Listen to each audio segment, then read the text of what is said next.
Will they be able to grind out another win?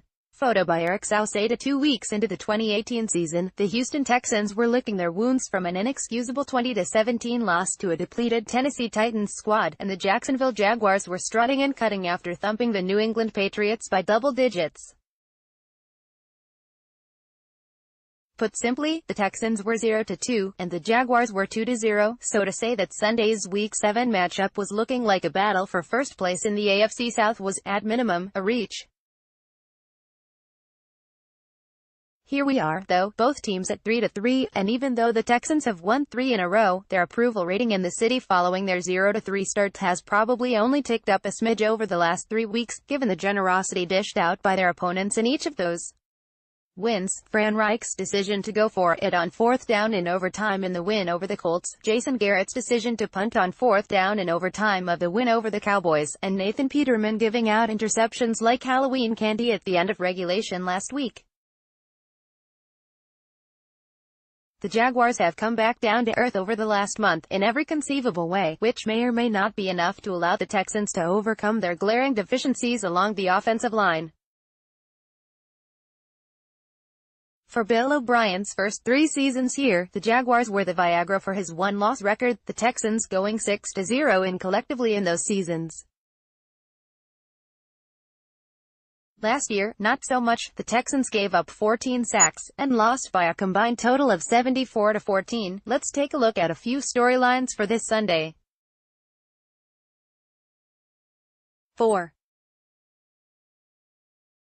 Head coaching BFFs. Perhaps you've heard the story, but in case you haven't, Doug Marrone is probably Bill O'Brien's best friend in the coaching business, certainly among those on the short list of really good friends. Their wives are friends, and the Marrones introduced Bill to his wife, Colleen. They also have similar temperaments, which is to say that neither are fearful of salty language or hurting your feelings. Above all else, Marrone has accomplished more in one full season as the Jags head coach, an AFC title game appearance, than O'Brien has in 4 seasons here in Houston. Of the 2 head coaches, from a pure approval rating standpoint within their fan bases, O'Brien needs this win much more than Marrone right about now. 3. The generous Blake Bortles. The high point in the regular season for Bortles' career was likely Week 2 of this season, where he led the Jags to that 31-20 win over the Patriots, throwing for 376 yards and 4 touchdowns. Social media, debate talk shows, and other corners of the internet trumpeted from the rooftops that Bortles had finally arrived. And then he turned back into the Bortles we've come to know and love, with a 75.5 passer rating and a 4-6 TD to interception ratio during this 1-3 stretch. Texans have been better at forcing turnovers the last couple games, with 4 interceptions, including Jonathan Joseph's pick 6 to win the game against Buffalo. Heating up Bortles and forcing mistakes should be easier this Sunday, with the Jags' backfield banged up. 2. Ramsey vs. Hopkins. As wide receiver versus cornerback matchups go, it's hard to imagine a bigger heavyweight matchup this season than Jalen Ramsey against DeAndre Hopkins, 2 first-team All-Pros that meet twice every season. In their 4 games facing off, Hopkins has yet to notch a 10-yard game, although that can be explained in part by the 4 starting quarterbacks in those games: Brock Osweiler twice, Tom Savage, and T.J.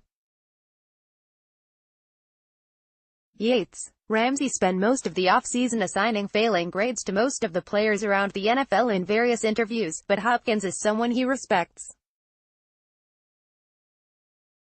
Hopkins has more help than he's ever had in the receiving corps, with Will Fuller and Keke Coutee, and in the end, it may actually be one of the supporting cast that has the big game. Keep an eye on Coutee, as the Jaguars miss Aaron Colvin covering slot receivers, as exhibited by Cole Beasley's 100-yard game in Dallas last weekend. 1. Sacksonville. There are only so many ways to express that Deshaun Watson may die playing quarterback this season for the Texans, and I've used nearly all of them, so I'll use a tweet with a stat that should horrify any of you Texan fans.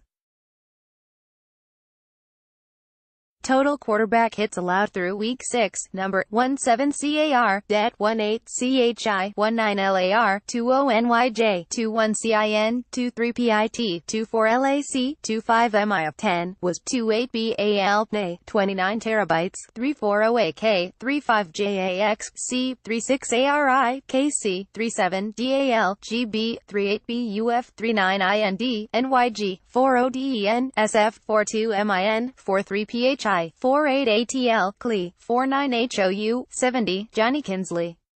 At Brick Wallblitz, October 17, 2018. I guess the only good news is that the Jaguars only have 14 sacks through 6 games, which we all know is the same number they had in 2 games versus the Texans last season.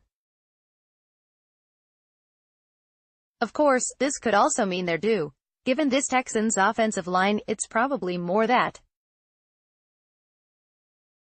I think it's back to ugly Sundays on the scoreboard. Spread, Jaguars minus 5.5 prediction, Jaguars 20, Texans 10 record, 3-3 suit, 2-4 ATS. Listen to Sean Pendergast on Sports Radio 610 from 2 to 6 p.m.